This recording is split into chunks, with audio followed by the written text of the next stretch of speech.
Bonjour à toutes et à tous, c'est Hermès, j'espère que vous allez bien, j'espère que vous avez apprécié la vidéo d'hier. On va faire une vidéo peut-être un peu plus courte, même si beaucoup de contenu et beaucoup d'informations à dire dans cette vidéo. Une petite surprise, un petit teaser.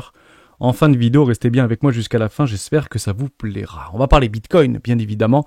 Est-ce qu'on pouvait clôturer différemment? Je rappelle que les excès de l'été sont généralement annulés début juin. Côté Wall Street, pas forcément bullish.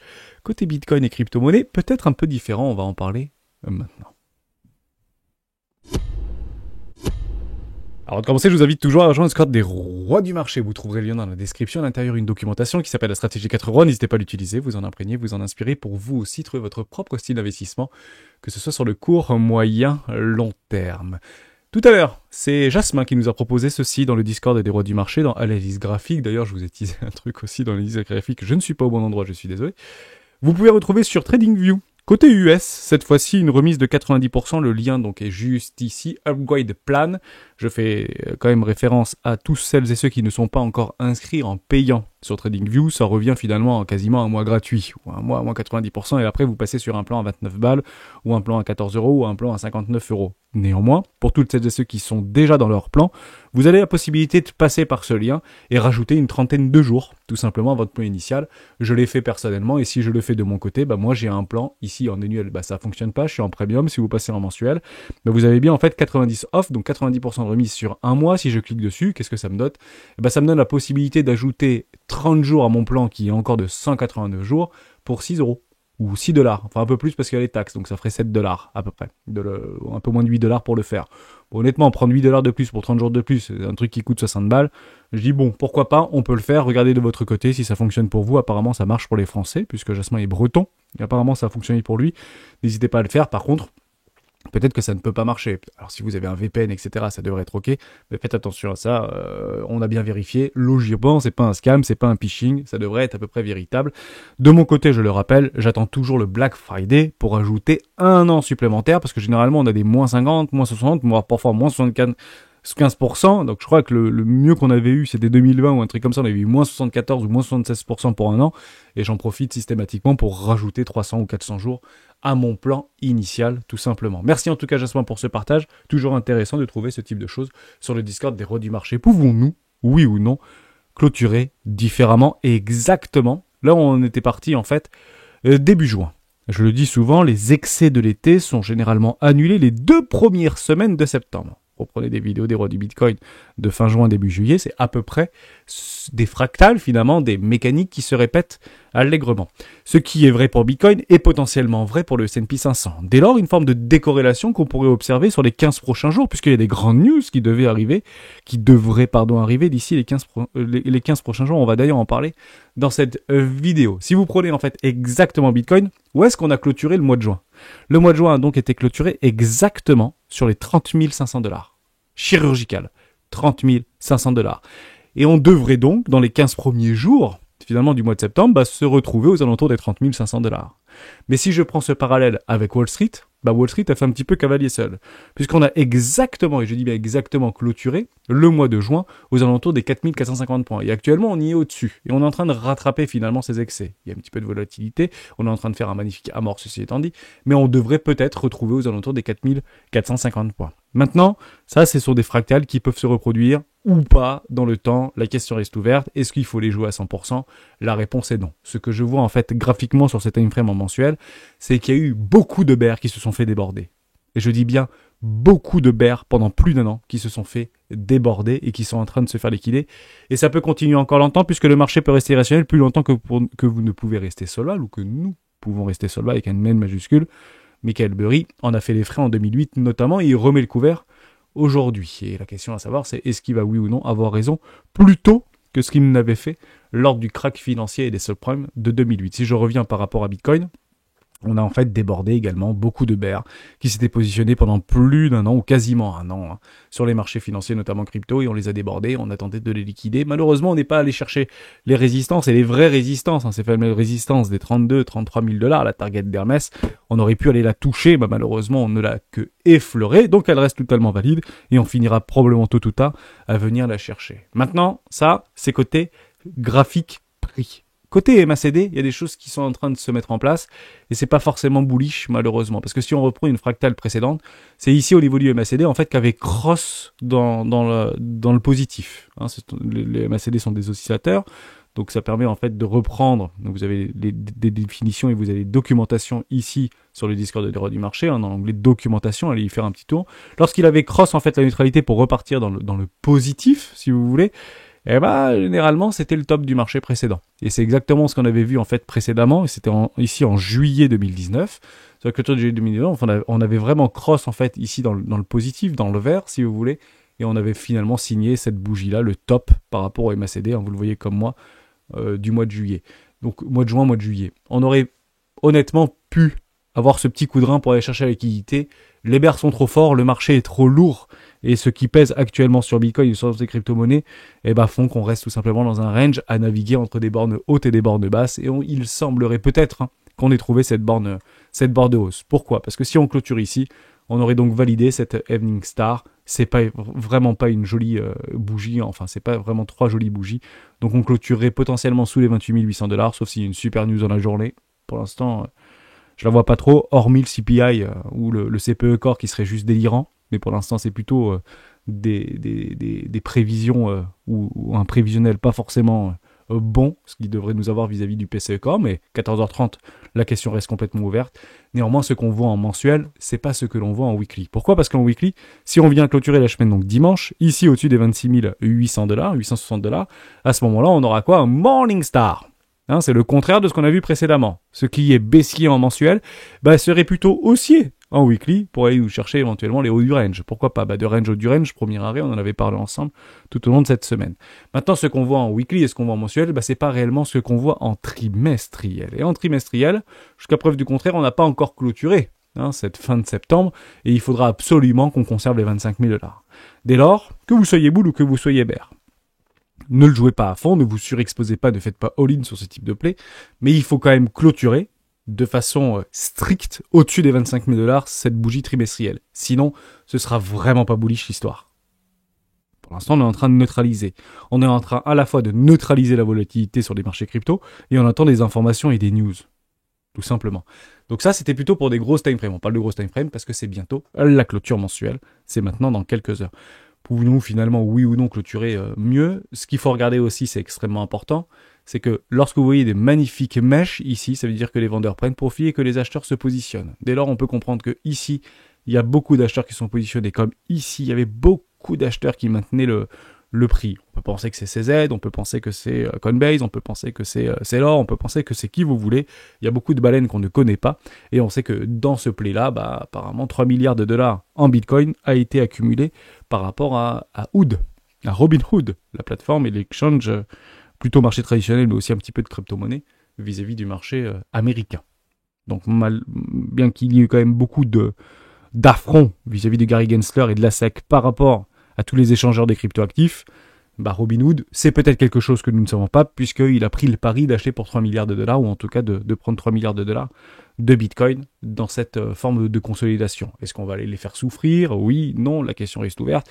Est-ce qu'ils ont l'air insuffisamment solides? Très probablement. Maintenant, c'est finalement pas forcément évident de pouvoir naviguer et se surexposer ou s'exposer sur un play qui semble actuellement parti pour être plutôt baissier sur des time frames, notamment en mensuel. On aura donc à 14h30 ici le CPE Core. Juste là, PCE Core au niveau de l'indice, actuellement c'est 4,2 au niveau des prévisions, on était à 4,1. Si c'est moins 4,2, honnêtement c'est bullish, et on va pouvoir éventuellement faire des petits excès, notamment côté Wall Street, et pourquoi pas suivre au niveau des crypto-monnaies.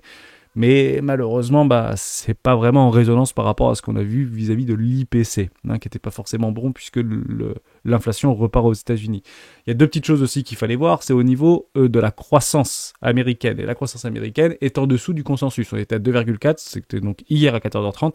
Le marché n'a pas trop réagi, on est toujours au-dessus des 2. Au-dessus des 2, c'est plutôt pas mal, pour être tout à fait honnête avec vous. Si une croissance au-dessus des 2, ça permet de couvrir en fait les dépenses structurelles et pouvoir refinancer les dettes. C'est comme ça qu'on arrive en fait à calculer, je sais pas comment on peut dire ça, c'est pas forcément un calcul, mais c'est une forme une forme de norme, si vous voulez. Il faut 2% de croissance et en fait, tous nos calculs d'endettement, de dépenses publiques, etc. sont calculés par rapport à un truc de 2%. Donc si les Américains sont au-dessus de 2%, c'est plutôt pas mal. Au niveau de la Chine, c'était plutôt 5%. Et j'ose espérer qu'ils vont le retrouver relativement rapidement, malgré tout ce qu'on peut dire actuellement sur les marchés, sur les journaux plutôt traditionnels, même spécialisés, mais plutôt occidentaux.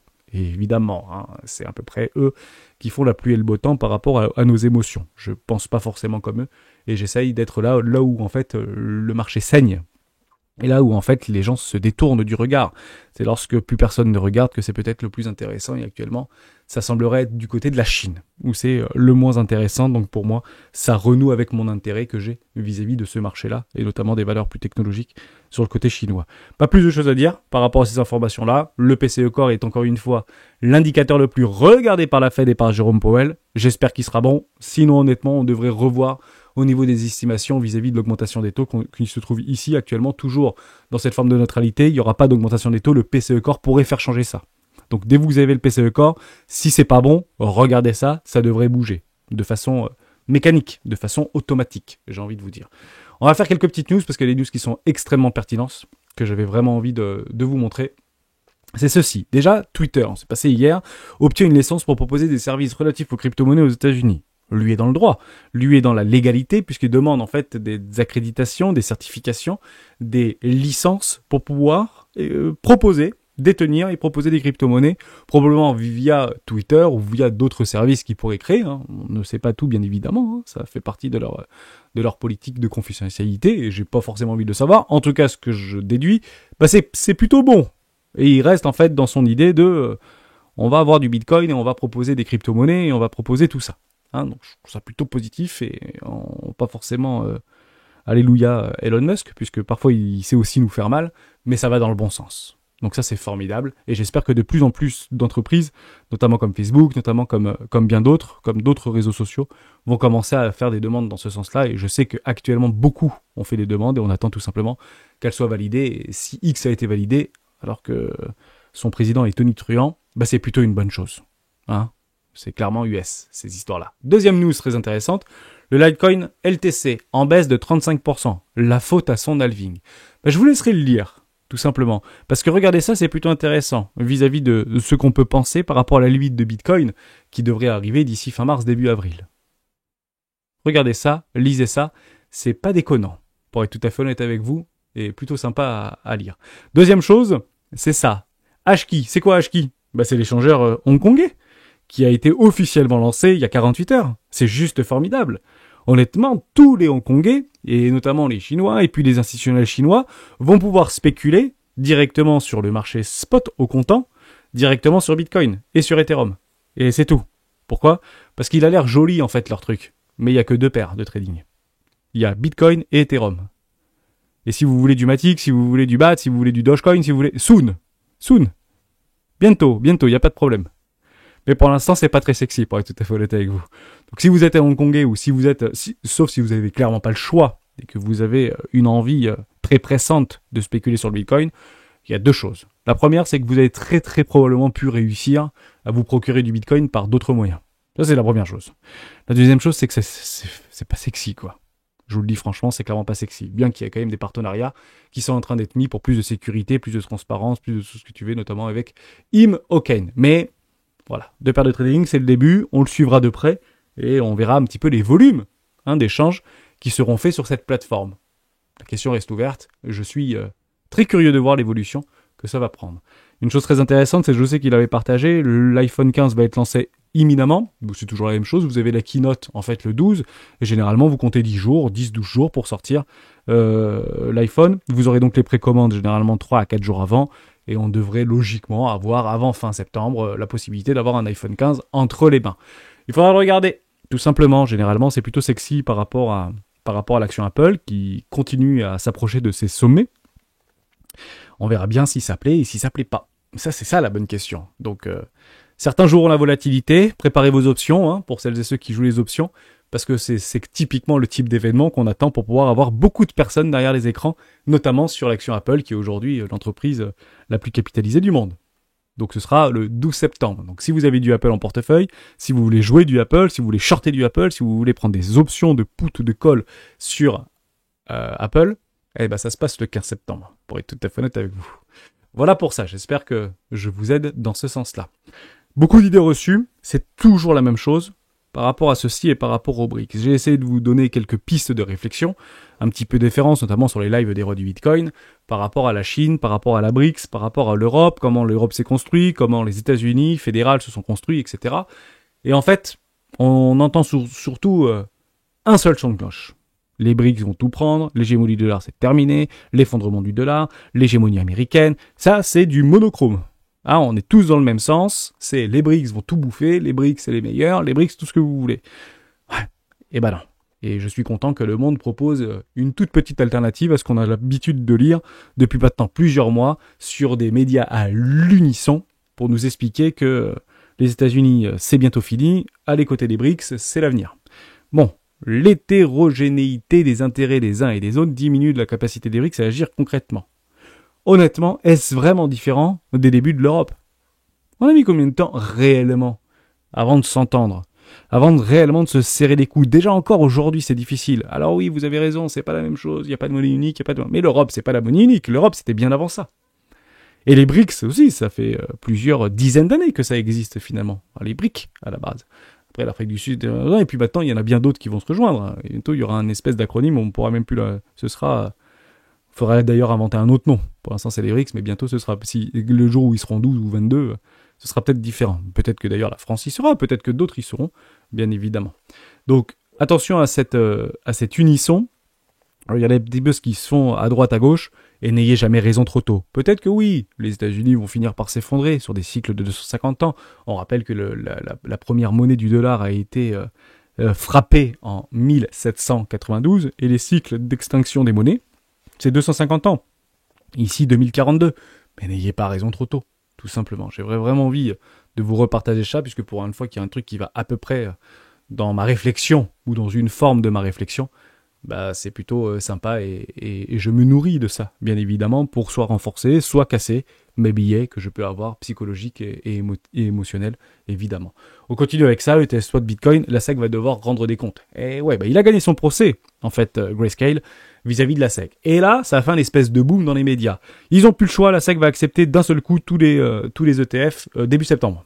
Ah oui, parce qu'il y a le 1er septembre, demain, je ne sais plus qui c'est. Après, vous avez le 3 septembre, c'est BlackRock. Après, vous avez le 4. Et après, vous avez jusqu'au 9, il me semble, pour les dates, les premières dates, finalement, d'acceptation et de non-acceptation. Et ça va, effectivement, jusqu'à fin mars. Jusqu'à mars. À votre avis, on les valide pas. Regardez le prix. Regardez le prix, juste le prix. Vous faites ça et vous dites, est-ce qu'on les valide pas ? Vous pensez bien que si on devait valider tous les ETF en un claquement de doigts dans une semaine, je pense que le prix aurait réagi. Donc en fait, il y a très peu de probabilité, en tout cas le marché est en train de nous expliquer si cette news doit nous faire propulser le marché, mais il n'y croit pas le marché, tout simplement. Il n'y croit pas. Au même titre que quand Jérôme Powell explique à Jackson Hole qu'il faut se préparer à de nouvelles hausses des taux, le marché n'y croit pas. Le marché n'y croit pas ici, et le marché n'y croit encore moins ici. Il n'y croit pas. Tout simplement. Le marché a décidé, ou le marché a déduit, que Jérôme Powell ne pouvait plus augmenter ses taux. Et le marché déduit ici que la SEC ne va pas accepter les ETF de Bitcoin d'ici une semaine. Mais ça ne veut pas dire qu'il ne pourra pas les accepter. Peut-être courant de l'automne, il y a pas mal de voix qui s'élèvent aux États-Unis pour dire que ce sera certain au niveau de l'automne. Bon, ok, octobre, novembre, la question reste ouverte, mais vous le verrez dans le prix. Et la préconisation que je vous fais, c'est si ça commence à s'intensifier, ne vous opposez pas au mouvement. Par contre, prendre maintenant des leviers pour jouer les ETF Bitcoin est une bêtise. Puisque ce n'est clairement pas dans le graphique. Ce qui est dans le graphique, c'est juste Grayscale qui a gagné son procès, qui va être d'ailleurs envoyé en appel, mais il a gagné son procès. Une bataille. Et on le voit dans le prix. C'est de la news.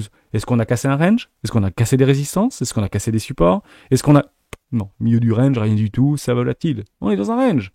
Et on peut faire même mieux avec toutes les news vis-à-vis de ce range-là, tout simplement. On continue avec un truc aussi extrêmement intéressant. C'est ceci. De plus en plus d'entreprises sont en redressement judiciaire, notamment en France. Donc vous pouvez faire le tour des banques, on vous prête plus. Vous pouvez faire le tour de vos investisseurs historiques, ils ont peur et ils remettent moins. Et on est en train tout simplement d'assister à une hécatombe, à une purge des startups qui ont très fortement apprécié et levé de l'argent qu'il fallait, hein, bien évidemment, et j'espère qu'ils en ont levé plus ce qu'ils en avaient besoin. C'est le but des startups, lever beaucoup plus ce que vous avez besoin, parce que vous ne savez jamais de quoi est fait demain. Mindset de start-upper.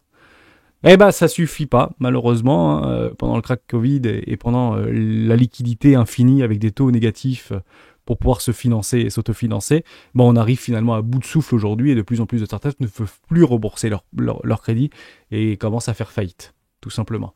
Maintenant, est-ce que c'est dramatique? Est-ce qu'on doit s'arrêter là-dessus pour dire « Ok, c'est mort, il y a tout qui va s'effondrer, c'est la fin du monde ». Non, regardez, je vous mets un petit graphique, évolution du nombre de défaillances d'entreprises. Alors, ce qui est pour la France, pour l'Allemagne, c'est pareil, ça commence vraiment à serrer les dents actuellement en Allemagne. En Italie, c'est pareil, aux États-Unis, c'est pareil, et en Espagne, c'est pareil. C'est à peu près pareil partout. Mais il faut juste reprendre un petit peu de recul. Le nombre de défaillances en 2009, c'était 63 000 sur des données sur 12 mois glissants, 63 000 entreprises qui partent à la casse. 63 000 entreprises. En 2013, c'est là où j'ai déposé moi le bilan de ma première boîte. Bah j'ai déposé le bilan au top. Pour information, 2013, c'était exactement là. 75 000, 70 000 entreprises qui partaient à la casse.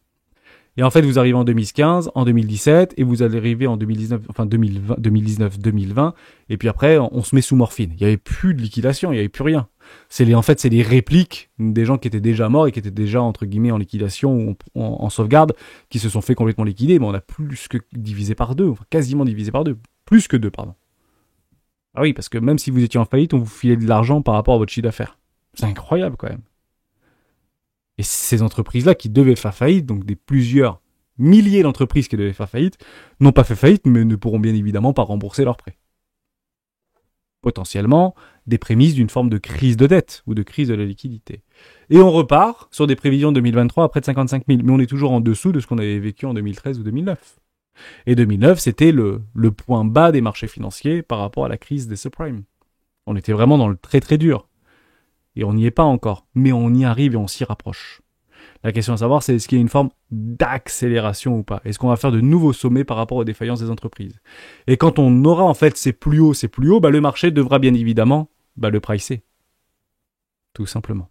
Par rapport à des estimations de bénéfices futurs. Alors c'est plutôt sur les grosses boîtes, CAC 40, S&P 500, etc. par rapport aux States. Mais ces entreprises-là travaillent beaucoup avec des startups, travaillent beaucoup avec des petites entreprises plus modestes, travaillent beaucoup avec ce qu'on appelle des intermédiaires. Et bah, si malheureusement les intermédiaires n'arrivent plus à payer leur crédit, à payer leur loyer, à payer leurs salariés, à payer tout ça, à un moment donné, ça va faire donc plus de chômage, probablement bon pour les marchés financiers sur du court terme, mais la réalité va revenir au galop, bien évidemment. Tout simplement. Et l'inflation joue un rôle, bien évidemment, là-dessus, hein, sur ces faillites d'entreprise. C'est dramatique, mais ce ne l'est pas encore suffisamment pour avoir peur aujourd'hui. Pour l'instant, nos data, nos EBITDA sont plutôt bons finalement par rapport à la bonne valorisation des entreprises, notamment du CAC ou du S&P. Et d'ailleurs, si vous enlevez les GAFAM au niveau du S&P, les entreprises sont à bas prix, sont tous dans le discount, quasiment toutes dans le discount. Vous enlevez les GAFAM et vous enlevez Nvidia, toutes les entreprises américaines du S&P 500 sont dans le discount. Vous prenez les S&P 490, 495, elles sont pas chères par rapport à ce qu'elles étaient en fait en 2018 ou 2019. Tout simplement. Donc s'il y a un crash qui doit arriver, c'est plutôt le crash des GAFAM plutôt que le crash du S&P 500, tout simplement. Dernière petite chose, les États-Unis octroient pour la première fois une aide militaire directe à Taïwan. On en a beaucoup parlé dans les vidéos des rois du Bitcoin. J'espère que vous avez à peu près compris mon raisonnement par rapport à cette situation. Et évidemment que tant qu'ils n'ont pas leurs super usines et leur dernier cri au niveau des semi-conducteurs aux États-Unis sur le sol américain avec le Biden Act, Inflation Act, qui aurait jamais dû dire Inflation Act d'ailleurs, ça ne veut rien dire ce truc-là. Mais bon, il s'est trompé de titre. Mais c'est pas grave, ça marche quand même. À partir du principe qu'ils viennent d'envoyer une enveloppe de 80 millions de dollars à Taipei pour pouvoir se défendre. Et jusqu'à présent, c'était plutôt des ventes d'armes qui sont contrôlées. Là, c'est 80 millions de dollars, je vous passe une enveloppe, vous faites ce que vous voulez avec. Donc ça va faire grincer les dents la Chine, ça va monter encore les tensions, ça va encore faire tout ce que vous voulez, mais il n'y aura très probablement pas d'attaque vis-à-vis de Taïwan d'ici 2025, 2026, voire 2027.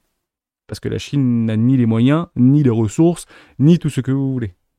Sauf si elle est au pied du mur. Et actuellement, elle est loin d'être au pied du mur, bien évidemment. C'est clairement les débuts finalement de la Russie par rapport à l'Ukraine, c'est quand on se sent au pied du mur, pour différents prétextes, et généralement on montre les crocs et on attaque. Et le premier qui attaque, c'est typiquement russe. Vous avez compris un peu l'idée. Donc, est-ce qu'il faut s'en inquiéter? Oui et non. Pour l'instant, rien n'indique en fait que ça va monter en tension et rien n'indique que la Chine va envahir Taïwan incessamment sous peu ou de façon imminente. On va le savoir, en fait. Joe Biden l'avait fait en fait avec la Russie et l'Ukraine. Prenez toujours en fait cette psychologie inversée. Je sais pas si vous vous souvenez, mais sur tous les plateaux télé français, tous les politiques disaient il enverra la Russie, ne pourra pas envahir l'Ukraine, c'est impossible, c'est mettre un pied dans l'Europe, il le fera jamais. C'était d'ailleurs pendant pendant la campagne présidentielle de 2022, rappelez-vous, de 2023, je sais plus, j'ai un doute, 2012, 2017, 2022, oui c'est ça, 2022, oui mars 2022, ça fait un peu plus d'un an maintenant, février-mars 2022.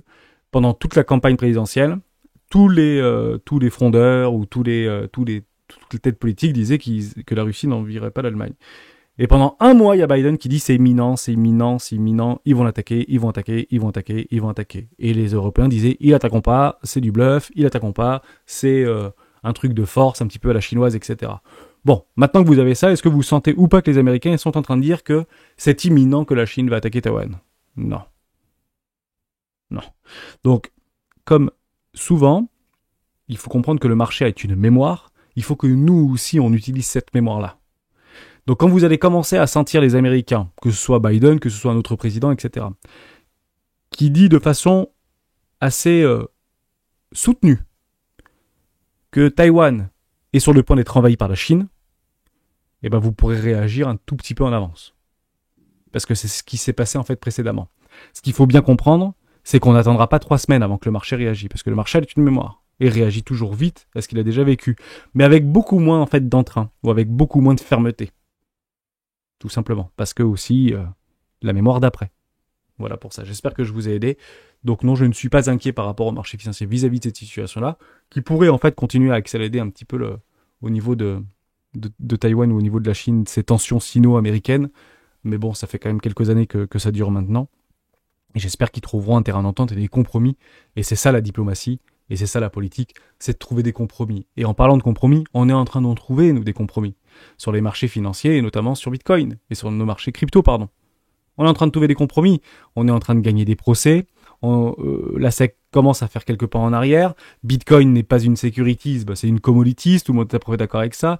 Il y a des ETF qui sont proposés. Il y a des lobbying qui se mettent en place. On est en train de trouver une place aujourd'hui, une place concrète, une place réelle, une véritable place à nos actifs numériques qui vont bien évidemment transformer le monde de demain, dans les 10 prochaines années. Et j'y crois réellement. Et dans cette réflexion et dans cette logique-là, j'ai une annonce à vous faire pour tous celles et ceux qui sont restés jusqu'au bout de cette vidéo, un tout petit peu moins de 30 minutes, c'est qu'on lance l'Académie des Rois. À partir de lundi. Je vous laisserai le visiter, on va vraiment en parler demain. Donc je voulais juste vous montrer ça pour vous dire que je suis prêt à vous proposer un nouveau service. Et on le lancera dès la semaine prochaine, dès lundi prochain, donc le 4 septembre me semble-t-il. Et je vous en parle un peu plus profondément dans le live. Si ça vous intéresse, mettez-le moi dans les commentaires. Et on se retrouve demain pour le live des rois du Bitcoin.